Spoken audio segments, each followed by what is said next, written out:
اللہ تبارک و تعالی اپنے بندوں کے حق میں رحمت والے فیصلے کرتا ہے، درگزر والا معاملہ فرماتا ہے۔ جگہ جگہ قرآن مجید میں اللہ تعالیٰ نے اپنے بندوں پر رحمت کرنے کا ذکر فرمایا۔ ان اللہ یغفر الذنوب جمیعا، فرمایا بے شک رب تمہارے سارے ہی گناہ معاف فرما دے گا، تم نا امید نہ ہونا، وہ معاف کر دے گا تمہیں۔ قرآن مجید میں فرمایا ان اللہ بالناس لرؤوف الرحیم، بے شک اللہ اپنے بندوں پر بڑا ہی مہربان اور نہایت ہی رحم کرنے والا، رؤوف اور رحیم ہے، بڑا مہربان ہے، کرم فرماتا ہے۔ اللہ تعالیٰ اپنے بندوں سے بڑا جلد راضی ہو جاتا ہے، وہ اپنے بندوں کو بہت زیادہ مشقت میں نہیں ڈالتا، وہ اپنے بندوں سے اپنی نعمتوں کا بدلہ نہیں چاہتا، بہت سخت مشقت والی عبادتیں نعمتوں کے بدلے نہیں چاہتا، وہ بڑی جلدی رحم فرماتا ہے۔ ماں پیار کرتی ہے اپنے بچے سے، لیکن وہ ناراض بھی ہو جاتی ہے بعض چیزوں میں، بعض معاملات اس کا دل بھی دکھاتے ہیں، بعض جگہ وہ رو کے یہ بھی کہتی ہے کہ تو نے میری محبت کا کوئی نتیجہ نہیں مجھے دیا، میری ساری کمائی تو نے ضائع کر دی۔ والد بہت ساری جگہوں پہ ناراض ہوتا ہے، شکوہ کرتا ہے، کہتا ہے میری بیماریوں کی، پریشانیوں کی، بڑھاپے کی، کمزوریاں کا سبب بیٹے تو ہی بن گیا ہے، یہ ساری تکلیفیں تو ٹھیک ہو جائیں تو میری شاید عمر بھی بڑھ جائے، صحت بھی ٹھیک ہو جائے، میں زیادہ دیر جوان رہ سکوں۔ ناراض ہوتے ہیں ماں باپ، اسی طرح ماں باپ راضی بھی ہو جاتے ہیں، وہ بڑی جلدی راضی ہو جاتے ہیں۔ میں اکثر کہتا ہوں کہ والد کو راضی کرنے میں 5-7 منٹ لگ جاتے ہیں، اماں تو 1.5-2 منٹ میں راضی ہو جاتی ہے۔ ابا جی کو 5-7 منٹ لگتے ہیں، کئی دفعہ کہنا پڑتا ہے، کوئی دلائل دینے پڑتے ہیں، لیکن والدہ کے لیے تو کچھ بھی نہیں، آپ نیرا جا کے پیروں میں بیٹھ ہی جائیں، کچھ بھی نہ کریں، آپ پورا روئیں، نہ رونے والا منہ ہی بن جائے تو اماں تو نرم ہی نرم ہے، جس وقت جو مرضی آپ کرا لیں ہو گیا۔ اللہ تبارک و تعالی بلا مثال و بلا تشبیہ سمجھانے کے لیے عرض کرتا ہوں، اللہ بھی بعض معاملات میں اپنے بندوں سے ناراض ہو جاتا ہے۔ وہ کہتا ہے میں تکبر کرنے والوں کو پسند نہیں کرتا، وہ کہتا ہے فسادی پسند نہیں ہے، وہ فرماتا ہے کہ راہوں میں کجی کرنے والے پسند نہیں ہیں، وہ فرماتا ہے کہ بدعہدیاں کرو گے تو میں صبح قیامت تم سے سوالات کروں گا۔ اللہ تبارک و تعالیٰ بہت ساری چیزوں کو ناپسند کرتا ہے، ناراض ہو جاتا ہے، بلکہ نبی پاک صلی اللہ تعالیٰ علیہ وسلم نے فرمایا تم بات کرتے کرتے کوئی ایسا جملہ بول دیتے ہو کہ رب اتنا ناراض ہوتا ہے کہ تمہیں پتہ بھی نہیں ہوتا، تمہارے لیے جہنم کا فیصلہ کر دیتا ہے۔ اس لیے پہلے تولو پھر بولو، خود اپنے لفظوں کی تو تم پہرے داری کرو نا کہ میں کیا کہہ رہا ہوں۔ کوئی ایسا جملہ، کوئی ایسی بات وارث شاہ مان کری نہ وارثاں دا، کوئی ایسی بات نہ تمہاری زبان سے نکلے۔ اور حضور یہ بھی فرماتے ہیں کہ اس کا دوسرا پہلو بھی ہے، بعض اوقات تم بات کرتے ایسا جملہ کہتے ہو وہ اتنا راضی ہوتا ہے کہ تمہارے لیے جنت کا فیصلہ فرما دیتا ہے۔ مسلمان کو اب یہ حکم ہے، اس ساری گفتگو کا نتیجہ یہ ہے کہ وہ اپنے جذبات پر، خیالات پر، نگاہوں پر، زبان پر، کانوں پر تھوڑی توجہ دے، بے لگام نہ بنے، بے ترتیب نہ بنے، جو طبیعت میں آئے کر نہ گزرے، تھوڑا سا نہ سوچے سمجھے اور تھوڑا سنبھل کے چلے، کبھی ان کاموں کی طرف نہ جائے جن سے رب ناراض ہو جاتا ہے، ان کاموں کی طرف بڑھے جن سے اللہ راضی ہوتا ہے۔ میرے نبی پاک صلی اللہ تعالیٰ علیہ وآلہ وسلم نے ارشاد فرمایا، بعض احادیث میں لفظ یہ ہیں کہ اللہ اپنے بندوں کو دیکھ کے مسکراتا ہے، جو اس کی شان کے لائق ہے۔ جس ترتیب سے ہم مسکراتے ہیں، جس ترتیب سے ہم روتے ہیں، جس ترتیب سے ہم کسی بات کا اظہار تشکر کرتے ہیں، خدا ان باتوں سے پاک ہے۔ اب بہت ساری حدیثوں میں آیا کہ وہ مسکراتا ہے، تو کیا مطلب ہے مسکرانے کا؟ تو علماء تفسیر نے لکھا ہے مسکرانے کا مطلب یہ ہے کہ وہ بڑا ہی راضی ہوتا ہے اپنے بندے سے، بڑا راضی ہوتا ہے، یہ مطلب ہے۔ ایک تو مسکرانے کا مطلب یہ کہ وہ بڑا راضی ہو گیا، وہ مسکرا دیا اپنے بندے پہ، اور ایک اس کا معنی خود نبی پاک صلی اللہ تعالیٰ علیہ وسلم نے بیان فرمایا، مسند امام احمد بن حنبل میں حدیث ہے، حضور سید عالم علیہ السلام سے صحابہ نے پوچھا، یا رسول اللہ شہید تو بڑے لوگ ہوتے ہیں، شہیدوں میں افضل کون ہے؟ تو اللہ کے حبیب علیہ السلام فرمانے لگے، وہ والا بندہ جو ڈٹ گیا تھا کافروں کے مقابلے میں، وہ ہلا نہیں، پوری طرح ڈٹ کے جو لڑا وہ شہداء میں افضل ہے۔ حضور فرماتے ہیں وہ جنت کے بالا خانوں میں سیر کرے گا اور رب اسے دیکھ کے مسکرائے گا، رب اسے دیکھ کے مسکرائے گا، اللہ تعالیٰ مسکراتا ہے اسے دیکھ کے۔ اور اگلے جملے میں حضور نے وضاحت کر دی، فرمایا جب رب دنیا میں کسی پر مسکراتا ہے نا تو اس کا معنی یہ ہے کہ قیامت میں پھر اللہ اسے حساب کوئی نہیں لے گا۔ جس پر اللہ دنیا میں مسکرا دیا اس سے کوئی حساب، تو وہ کام ڈھونڈنے چاہیے نا جس سے اللہ مسکرائے۔ ویسے کبھی ہم ایسا کرتے ہیں کہ نہیں کہ کسی کو راضی کیا جائے؟ یہ کام ہم کرتے ہیں کہ ہماری کمپنی کا جو سربراہ ہے وہ ہم سے راضی رہے، جس ادارے میں ہم پڑھاتے ہیں اس ادارے کا بڑا ہم سے راضی رہے، یہ کرتے ہیں ہم۔ اس کے لیے کچھ نہ کچھ ہیلے بہانے ہم کرتے ہیں، برادری، قبیلہ، علاقہ، بستی، لوگ کسی طریقے سے ہمارے ساتھ مطمئن رہیں، کرتے ہیں نا یہ سارے کام۔ اس میں تھوڑی مشکل بھی ہمیں آتی ہے لیکن کرتے ہیں، کیا کریں۔ گھر میں بھی کئی دفعہ ایسا ماحول بنانا پڑتا ہے۔ چلیں ایک اور میٹھی مثال دیتے ہیں، زیادہ سمجھ میں آئے گی۔ چھوٹا بچہ خوش رہے، آپ اس کے لیے محنت نہیں کرتے؟ وہ چھوٹا ہے، اس کو خوش کرنا فرض ہے ابا پہ، لیکن وہ کہتا ہے کہ میں نے موٹر سائیکل لینا ہے۔ چھوٹا ہے، چلا ہی نہیں پائے گا، تو ابا پھر اسے راضی کرتا ہے، کہتا ہے بیٹے چھوٹا سائیکل لے لے، چل میں تجھے اڑانے والا جہاز لے دیتا ہوں۔ مقصود کیا ہے کہ اس کو ناراض نہیں کرنا، یہ روئے نہ، اس کا دل نہ ٹوٹے۔ ہو یارو سنو نا میں کیا کہہ رہا ہوں، اگر چھوٹے بچے کے لیے وہ چیزیں ڈھونڈتے ہو، میرے ابا جی نا اپنے نواسے کے لیے کھلونا لے کے آئے تو بچہ بڑا ہی کھیلا، تو ابا جی کہنے لگے لو پیسے پورے ہو گئے میرے۔ بچے کو پسند بڑا ہے نا، پیسے پورے کر چھڑے نے، دیکھو نا جی کتنا اس کو راضی ہوا ہے۔ تو انسان کیا کرتا ہے کہ کوشش کرتا ہے، چھوٹا بچہ بھی ناراض نہ ہو تو وہ چیزیں وہ ڈھونڈتا ہے کہ اس کو کیا پسند ہے، چاکلیٹ لے جاؤں، فلاں چیز لے جاؤں، آئس کریم لے جاؤں۔ تو ایک بچے کے لیے، گھر کے لیے، سربراہ کے لیے اتنی محنت کرتے ہو، تو وہ کام بھی ہمیں ڈھونڈ کے تلاش کرنے چاہیے نا جس سے رب راضی ہوتا ہے، اللہ راضی ہوتا ہے۔ بتاؤں وہ کون کون سے کام ہیں؟ نبی کریم صلی اللہ تعالیٰ علیہ وسلم نے ارشاد فرمایا 3 لوگ ہیں جنہیں دیکھ کے رب مسکراتا ہے۔ یا رسول اللہ صلی اللہ علیہ وسلم وہ کون کون سے؟ تو محبوب فرمانے لگے، ایک وہ بندہ ساری مخلوق سوئی ہے، آدھی رات ہے، رات کا پچھلا پہر ہے، اس نے اٹھ کے وضو کر لیا، مصلی پہ کھڑا ہو گیا خدا کی یاد میں، فرمایا اسے دیکھ کے رب مسکراتا ہے جو اس کی شان کے لائق ہے۔ مسکراتا ہے اللہ۔ یہ تو سونے کا ٹائم تھا، یہ تو گہری نیند آنے کا وقت تھا، رات کا پچھلا پہر۔ رات پوے تے بے درداں نو نیند پیاری آوے، تے درد منداں نو یاد سجن دی ستیاں وی آن جگاوے۔ اور ساون کی کالی راتوں میں جب بوندا باندی ہوتی ہے، وہ راتوں کو اٹھ اٹھ روتے ہیں جب خلقت ساری سوتی ہے، اللہ مسکراتا ہے۔ اور سننا میرے بھائی، میرے نبی پاک صلی اللہ تعالیٰ علیہ وسلم فرماتے ہیں جب مسلمان نماز کے لیے صفیں بناتے ہیں نا، ترتیب لگ رہی ہوتی ہے، اب اللہ کی بارگاہ میں کھڑے ہوں گے، قیام کریں گے، رکوع کریں گے، سجود کریں گے، فرمایا جب مومن صفیں بناتے ہیں تو رب دیکھ کے مسکراتا ہے، مسکراتا ہے۔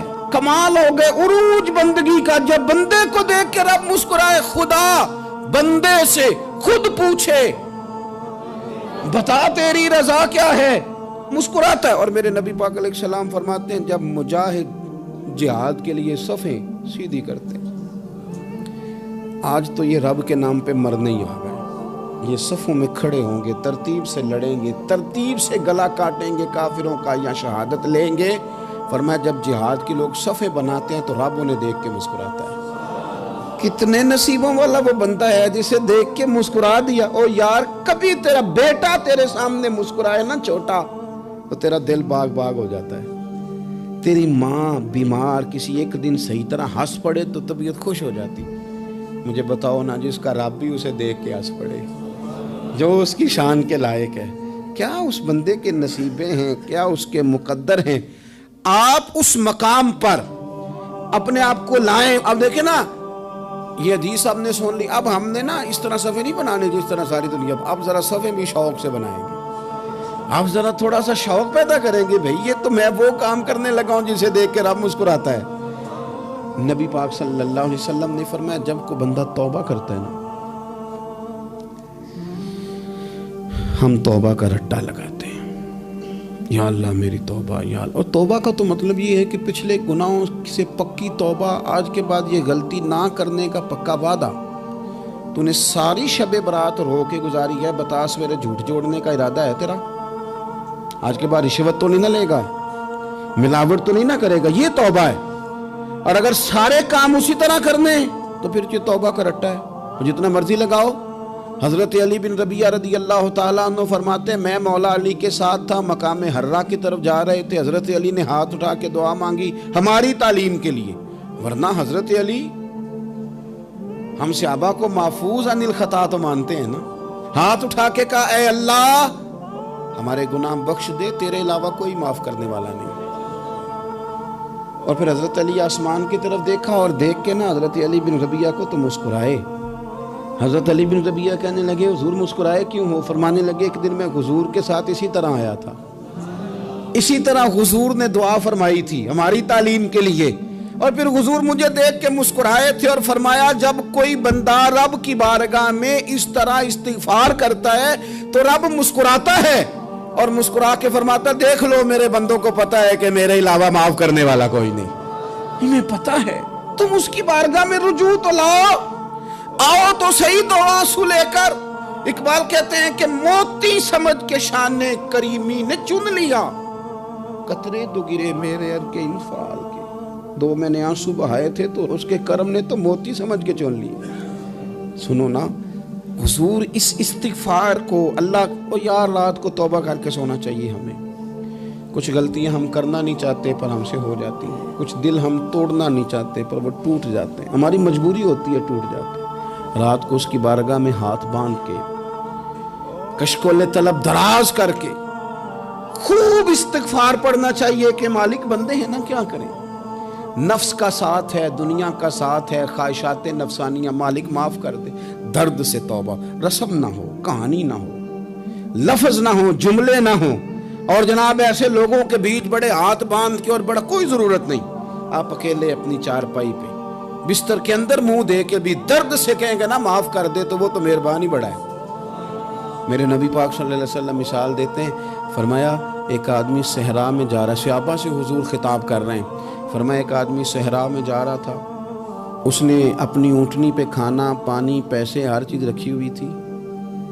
صحرا تھا بہت بڑا, درمیان صحرا کے گیا تو تھوڑا سا سستانے کے لیے آرام کرنے کے لیے اونٹنی سے نیچے اترا. اب اس نے اونٹنی کی لگام, اونٹنی کی نکیل اپنے سرہانے کے نیچے رکھی, ہاتھ کے ساتھ پکڑی اور سو گیا. تھوڑی ہی دیر کے بعد جب اس کی آنکھ کھلی تو دیکھا اونٹنی غائب ہے.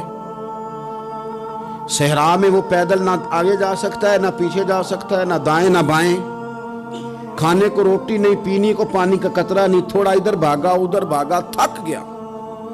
کریم محبوب فرماتے ہیں وہ پوری طرح نڈھال ہو گیا اور مایوس ہو گیا, معاذ اللہ, مایوس ہو کے دوبارہ اسی جگہ آ کے لیٹ گیا جہاں پہلے لیٹا تھا. انتظار کرنے لگا کہ اب موت ہی آئے گی, آخری وقت ہے, نہ میں پیدل یہ صحرا کراس کر سکتا ہوں, نہ پیچھے جا سکتا ہوں, نہ کھانا ہے نہ پانی ہے, سوائے موت کے کوئی سہارا نہیں. حضور فرماتے ہیں وہ رستے میں دوبارہ لیٹ گیا, اچانک اس نے رخ بدلا تو اونٹنی سامنے کھڑی تھی. حضور نے صحابہ سے پوچھا بتاؤ نا اسے بھلا کتنے کو خوشی ہوگی؟ یا رسول اللہ جسے نئی زندگی مل گئی ہے. آپ دیکھیں نا سارے ڈاکٹروں نے کہہ دیا کہ اس کے تو گردے معدہ جگر ہر چیز ختم ہے, گھر لے جاؤ خدمت کرو, ہر طرف پریشانی ہے. وہ بندہ بھی سمجھ گیا ہے کہ آخری وقت آ گیا, کل جاؤں پرسوں جاؤں, تیاری ہو گئی, سب لوگ آ گئے, باہر والے بھی آ گئے, یہ ماحول ایک عجیب رنگ اختیار کر گیا. اچانک ایک ڈاکٹر نے آ کے کہا نہیں غلطی لگ گئی تھی. مجھے بتائیے انداز کیا ہوتا ہے؟ بغیر دوائی کے بندہ اٹھ کے کھڑا نہیں ہو جاتا, میں تو بچ گیا ہوں. نبی پاک صلی اللہ علیہ وسلم فرمانے لگے اس کی اونٹنی مل گئی, بتاؤ بھلا اسے کتنی خوشی ہوگی. یا رسول اللہ وہ تو دوبارہ دنیا میں آ گیا. حضور فرمانے لگے اسے کچھ بھی خوشی نہیں ہوئی جب کوئی رب کا گناہگار بندہ آ کے توبہ کرتا ہے، رب کو اس سے کئی گنا زیادہ خوشی ہوتی ہے۔ میرا بندہ آ گیا ہے، میرا بندہ آ گیا ہے، میرے گھر آ گیا، اس نے آنسو بہائے ہیں، اس نے کہا اللہ میں تیرا ہی ہوں، تیرا ہی رزق کھاتا ہوں، تیری ہی زمین پہ رہتا ہوں، تیرے نام سے میری سانسیں چلتی ہیں۔ وہ آ گیا، فرمایا اس اونٹنی والے سے زیادہ رب کو خوشی ہوتی ہے جب گناہگار آ کے توبہ کرتا ہے۔ گناہگاروں کے آنسو اس کی بارگاہ میں بڑے مقبول ہیں، لیکن ہم رسم ادا کرتے ہیں، توبہ نہیں کرتے۔ ہم اپنے آپ کے ساتھ دھوکہ کرتے ہیں، جھوٹ بولتے ہیں۔ ہم بندہ کوئی ناراض ہو جائے تو ہمیں کوئی نہیں نیند آتی، اس کے گھر چلے جاتے ہیں۔ ہم اپنے سارے رشتوں کو، تعلقات کو مینٹین کر کے رکھنے کے عادی ہیں۔ ہمیں پتہ ہے کہ وہاں میں نہیں جا سکا تو بیٹا بھیجتا ہوں، فلاں شادی پہ میں نہیں جا سکا تو بھتیجا بھیجتا ہوں، بھائی بھیجتا ہوں۔ ہر تعلق کا ہم نے خیال رکھا کوئی روٹھ نہ جائے، لیکن کمال ہے نا، یہ نہیں سوچا کہ اگر رب روٹھ گیا تو جب وہ روٹھ جائے نا تو سارے رشتے بھی بندے کے پاس موجود ہوں تو کوئی کرامت نہیں ہوتی۔ پھر کروڑوں روپیہ جیب میں ہوں تو ڈاکٹروں کی دوائیاں اثر نہیں کرتی۔ وہ روٹھ جائے تو پھر انسان اس طرح سے پھسلتا ہے کہ بڑے بڑے اس کے پاس دروازے ہوتے ہیں پر کسی جگہ اس کا ہاتھ نہیں لگتا۔ خدا را خیال کریں، دنیا روٹتی ہے تو روٹھ جائے، رب رسول ناراض نہ ہونے پائیں، اس کا خیال کریں۔ حضور فرماتے ہیں وہ مسکراتا ہے، اسے خوشی ہوتی ہے جب کوئی اس کا بندہ اس کی طرف رجوع کرتا ہے۔ میرے عزیزو، رسول پاک صلی اللہ تعالی علیہ وسلم نے ان لوگوں کے تذکرے کیے جنہیں دیکھ کے رب مسکراتا ہے۔ ہم نا گناہگاروں پر بھی فتویٰ دینے میں جلدی کرتے ہیں اور نیکی پر بشارت دینے میں بھی جلدی کرتے ہیں، حالانکہ یہ ہماری ذمہ داری نہیں۔ پتہ نہیں اللہ تعالیٰ کس کو کب توفیق توبہ دے کے اپنے قریب کر لے، لیکن بڑی جلدی ہے، بڑی جلدی فتویٰ دینے میں۔ اور یہ فتویٰ اب صرف مفتیوں کا نہیں رہ گیا، یہ میری طرح کے، آپ کی طرح کے ڈھیروں لوگ ہیں جنہوں نے جیبوں میں فتوے ڈالے ہوئے۔ بھئی آپ نے کیوں ذمہ داری لے لی ہے جنت میں داخل کرنے کی اور نکالنے کی؟ یہ تو میرے رب کریم کا کرم ہے، وہ جس کو چاہے جب چاہے جتنا چاہے عطا کرے۔ لیکن کچھ لوگ نا بڑے پکے ہو گئے ہیں کہ شاید جو میں سوچ رہا ہوں وہی درست ہے۔ کبھی کبھی کچھ چیزیں عجیب بھی ہوتی ہیں، لہذا خدا کی رحمت پر بھروسہ کر کے بات کرنی چاہیے، اپنی مرضی کے فتوے نہیں داغنے چاہیے۔ وہ دیکھو جی فلانا بندہ یوں کر رہا ہے، آپ کو پتہ ہی نہیں پوری بات کا، آپ کو علم ہی نہیں پوری بات کا۔ حضرت بہاءاللہ نقشبند بخاری رحمت اللہ علیہ فرماتے ہیں میں حج کرنے گیا تو وہاں میں نے ایک آدمی کو کروڑوں کا کاروبار کرتے دیکھا تو میرے دل میں خیال ہے یہاں بھی اللہ اللہ کرنی چاہیے تھی، دنیا داری کر رہا ہے۔ لیکن فرماتے ہیں حج سے فارغ ہوئے تو میں نے دیکھا وہی بندہ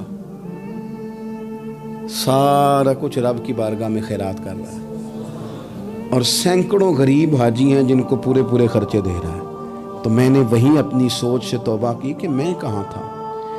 بڑی جلدی کھڑے نہ ہو جائیں۔ حضرت حسن بصری رحمت اللہ تعالیٰ علیہ ارشاد فرماتے ہیں کہ میں دریا کے کنارے گیا تو وہاں میں نے ایک شخص کو دیکھا، وہ اپنی ایک خاتون کی گود میں سر رکھ کے بیٹھا اور قریب ایک بوتل بھی پڑی ہے۔ میرے دل میں معاذ اللہ خیال آیا کہ دیکھو کس انداز میں ایک عورت کے ساتھ یہ ہے اور پاس بوتل بھی پڑی ہے، جانے شراب ہے۔ کہتے میں سوچ ہی رہا تھا کہ اچانک کی کشتی آ رہی تھی دریا میں، وہ ہچکو لے کھائے، کشتی میں 4-5 لوگ تھے، وہ دریا میں ڈوبنے لگے۔ وہ آدمی تیزی سے اٹھا، دریا میں چھلانگ لگائی، پہلے ایک کو نکالا، پھر دوسرا نکالا، پھر تیسرا نکالا، ایک بندہ رہ گیا۔ کہنے لگا حضور مجھے تو آپ نے گناہگار سمجھا ہے، میں تو بڑے غلط انداز میں یہاں بیٹھا ہوں، آپ نے جو سوچا چلیں یہ چوتھا بندہ آپ نکالنا ہے، کرے نا یہ کام، کرے نا یہ کام۔ بڑے بھولے بھالے بڑے اللہ والے، ریاض آپ کو بس ہم ہی جانتے ہیں، اتنی جلدی فتویٰ۔ حضرت حسن بصری فرماتے ہیں میں پشیمان ہوا، میں نے کہا مجھے تیرنا نہیں آتا، تو دیر نہ کر، چوتھا ڈوب نہ جائے۔ کرتے اس نے چھلانگ لگائی، چوتھا بھی نکال لایا اور کہنے لگا حضرت آپ نے جلدی کی سوچنے میں، یہ بی بی میری ماں ہے اور یہ سرکے کی بوتل ہے۔ ہم ماں بیٹے کا یہ مشغلہ ہے کہ یہ وہ جگہ ہے جہاں آ کے لوگ مسافر اترتے ہیں، اور یہاں سے کسی کا گھر 100 میل ہے، کسی کا 200 میل ہے۔ ہم صبح سرکہ، کھجوریں، روٹیاں لے کے یہاں آتے ہیں، مسافروں کی نوکری کرتے ہیں، کوئی پریشان ہو تو مدد کرتے ہیں۔ حضرت خواجہ حسن بصری فرماتے ہیں میں نے معافی مانگی، ان سے بھی مانگی، رب سے بھی مانگی، انہوں نے مانگ لی نا بزرگ تھے، پر ہم کو نہیں تیار مانگنے کو. ہم ہر وقت بدگمانیاں، وہ فلانا فلانے جرم کرتا تھا، میں اسے اب کیسے نیک مان لوں؟ بھئی اب وہ نمازی ہے، خدا کے گھر آتا جاتا ہے، اب اللہ کی بارگاہ میں حاضر ہوتا ہے. جب رب نے معاف کر دیا تو بھی سوچ بدل جا. سنیں حضور کیا فرماتے ہیں. نبی پاک صاحب الاخلاق صلی اللہ تعالی علیہ وسلم فرماتے ہیں، مسند امام احمد بن حنبل دیکھیے، فرمایا رب اس وقت بڑا ہی مسکرائے گا جب قاتل بھی جنت میں جائے گا، مقتول بھی جنت میں جائے گا. یا رسول اللہ مقتول تو گیا، یہ قاتل کیسے چلا گیا؟ حضور فرماتے ہیں جائے گا، اور جائے گا اور رب مسکرائے گا جو اس کی شان کے لائق ہے. یا رسول اللہ کس طرح؟ تو نبی پاک صلی اللہ علیہ وسلم فرمانے لگے اس نے ایک مومن کو قتل کیا تھا، وہ شہید ہو کے جنت میں چلا گیا. اب اللہ نے بعد میں اسے توبہ کی توفیق دے دی. پہلے اس نے کلمہ پڑھا، پھر یہ میدان میں اترا، کافروں سے لڑا، یہ شہید ہوا، رب نے اسے بھی جنت دے دی. قاتل بھی جنت میں، مقتول بھی جنت میں. اور بات اتنی انوکھی ہے کہ رب دیکھ کے مسکرا رہا ہے جو اس کی شان کے لائق ہے. ہم جلدی میں ہیں، ہم انتظار نہیں کر رہے کہ شاید توبہ کر جائے، ہم انتظار نہیں کر رہے. لیکن میرے عزیز اتنی جلدی نہ کریں. سوچوں کا صاف ہونا، ذہنوں کا پاک ہونا، اور لوگوں کے بارے میں گمان کا اچھا ہونا. آپ کسی نفسیات کے ڈاکٹر کے پاس چلے جائیں، اسے کہیں ٹینشن بڑی ہے، میں ان کے مضامین پڑھتا رہتا ہوں، وہ سب سے پہلا سبق آپ کو یہ پڑھائیں گے کہ اچھا سوچا کریں. اچھا سوچنے سے بندہ تندرست رہتا ہے. کس سے بندہ تندرست رہتا ہے؟ ہیں جی واقعی. یعنی اس والے پڑوسی کے بارے میں بھی اچھا سوچنا ہے گھر میں، اس والے کے بارے میں بھی، چھوٹے بھائی کے بارے میں بھی اچھا سوچنا ہے، اور بڑے کے بارے میں بھی اچھا ہی سوچنا ہے. یعنی اپنی برادری قبیلے کے بارے میں بھی اچھا سوچیں، جو قبیلے کا نہیں اس کے بارے میں بھی چلیں تھوڑا سا اچھا سوچ لیں. اپنے بارے میں تو اچھا سوچا ہے بڑا. میں کہتا ہوں کہ ہم اپنی غلطیوں سمیت اپنے آپ سے بڑا پیار کرتے ہیں، اور دوسرے کی ایک غلطی نظر آ جائے تو ہمیں گھن آنے لگ جاتی ہے.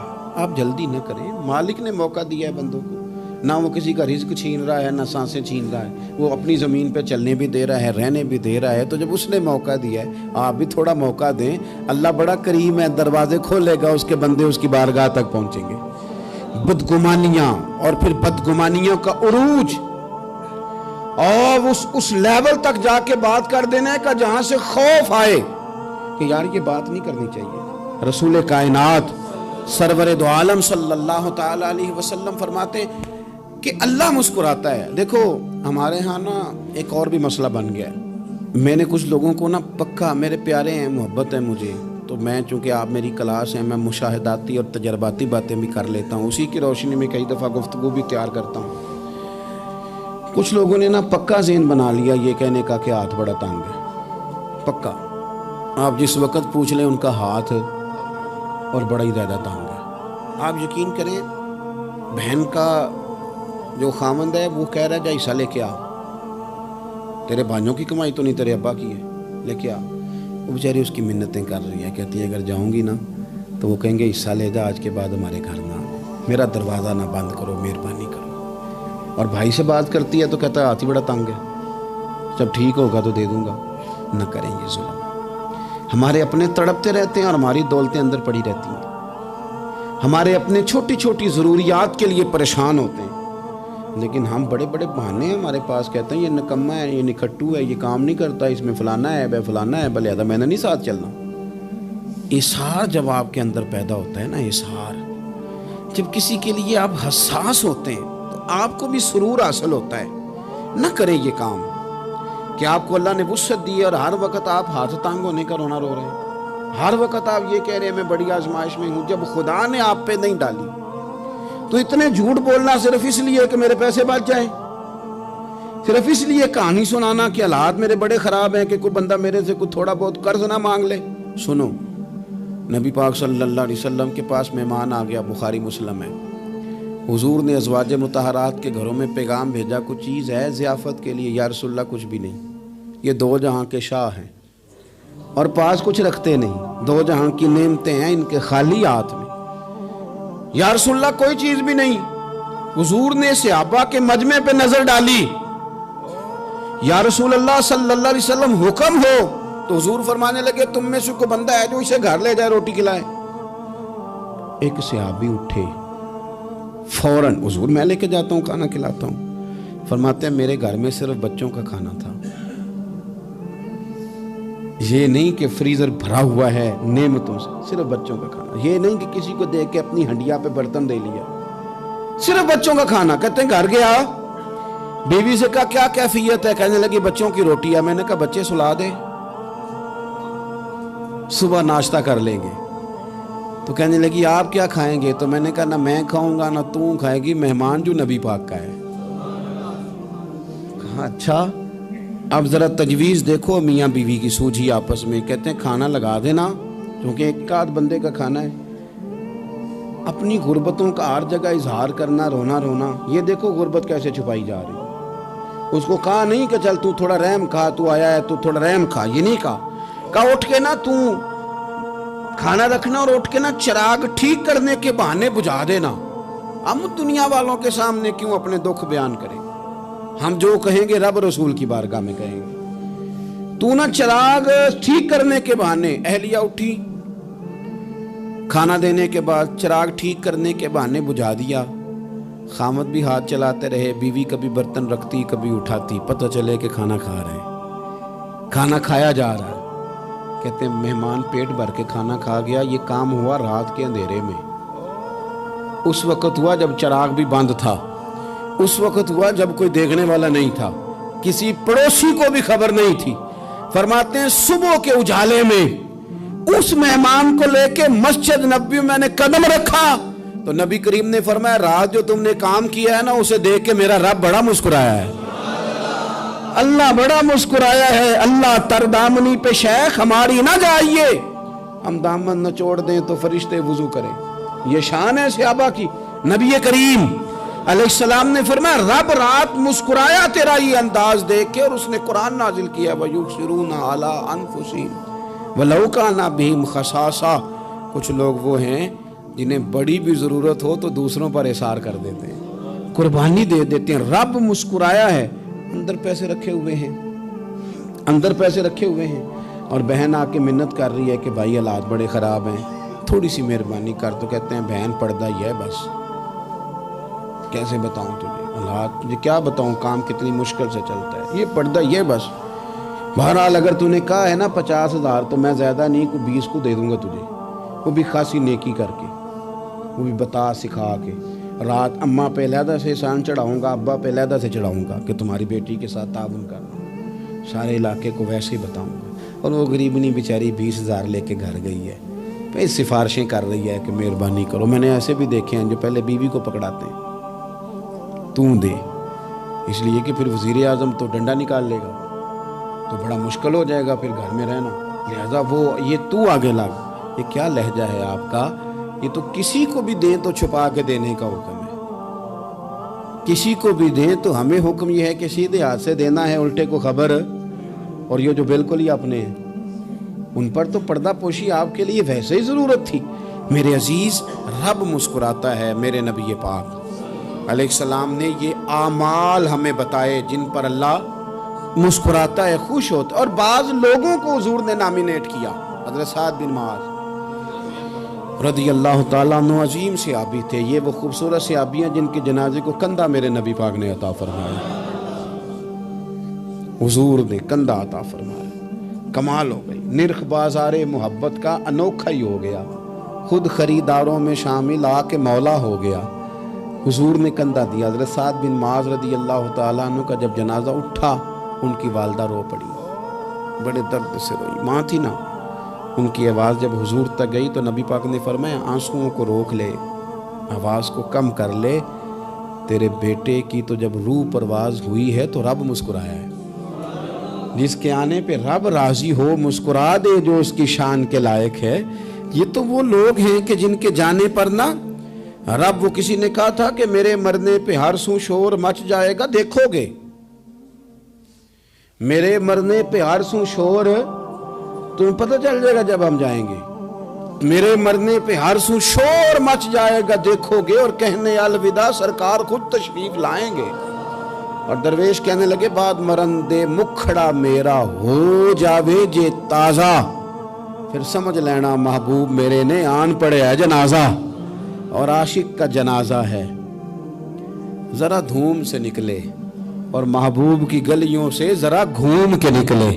فرمایا کہ ان کے تو جانے پہ رب کریم، اور حضور نے ایک دعا بھی دی۔ حضرت ابو طلحہ، حضرت طلحہ رضی اللہ تعالیٰ عنہ صحابی تھے، ان کا وصال ہو گیا تو حضور نے دعا بھی دی۔ فرمایا یا اللہ جب میرا طلحہ آئے نا تو اس سے مسکرا کے بات کرنا، یہ تجھ سے مسکرا کے بات کرے جو تیری شان کے لائق ہے۔ تو اللہ تعالیٰ غائب درجے راضی ہوتا ہے۔ ایک دفعہ پھر بات دہراتا ہوں، جو میدان میں ڈٹ کے شہید ہو رب اسے دیکھ کے مسکراتا ہے۔